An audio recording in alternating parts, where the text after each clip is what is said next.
Na nababaw kabalin, kumusta kayo po? My name is Louie and welcome to Where in Pampanga, where we help businesses promote their products and services to our Where in Pampanga community. For today's vlog, we would like to thank Cusina De Gustavo. Before we get into the meat of the discussion, meaning, the taste test of their food, let's talk about their menu. So, sinaserve po nila as of now is Kilayin Kapampangan. So, this one, ating puini. This is it. Now, for the naked burrito, which is, I am really excited for dito, sa dalawang to.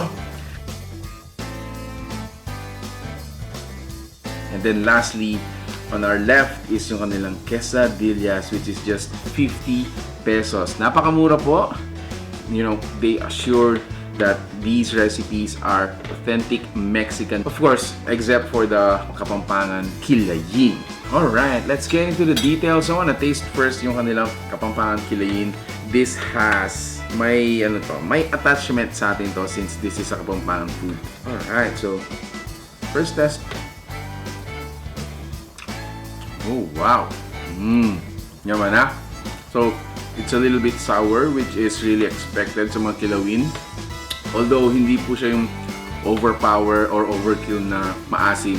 Hindi rin siya malansa. Considering, a lot of these are parang innards or laman loob ng baboy. Another taste, guys. And this time, I wanna munch this red chili right here.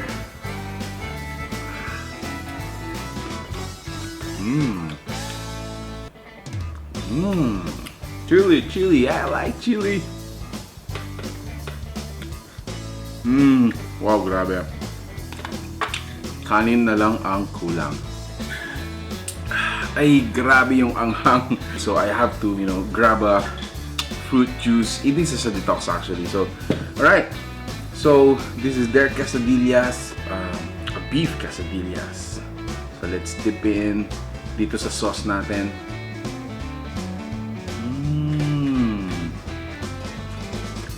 Wow, I like the sauce. Wow, impressive. Ang sarap ng sauce niya. I think the other dip naman is para maanghang yung sauce natin.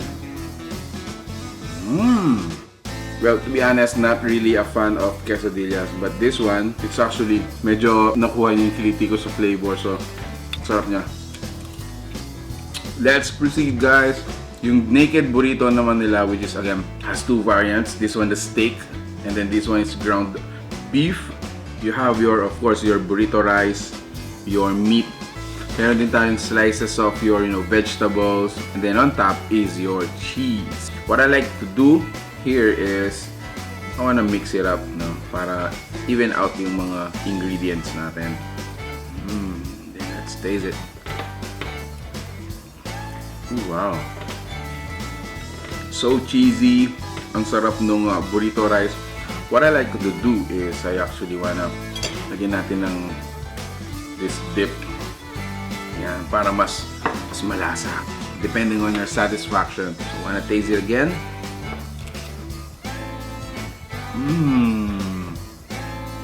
So it added more flavor, bursting inside your mouth.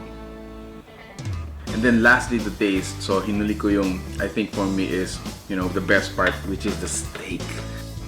I like steak, guys. I wanna get a slice of our steak. Oh, this is huge, cut. The meat is so tender. Hindi siya rubbery or parang chewing gum. It's actually tender. Yeah. Wow. So let's get a portion of naked burrito rice. Wow. Grabe. So there you have it, guys. If you like the food you saw in this video, please give it a thumbs up. If you check out Cusina De Gustavo's fan page, you will see great recommendations and comments about the food. Those are just, some evidences na talagang nag-enjoy po yung mga nag-order ng mga naked burrito and Kapampangan Kilayin from Cusina De Gustavo. So guys, again, any recommendation or reaction coming from you guys will be highly appreciated. So please share this video or comment, tag a friend, you wanna enjoy this food with. So thank you so much for watching We're in Pampanga. Until our next video, stay safe and see you there.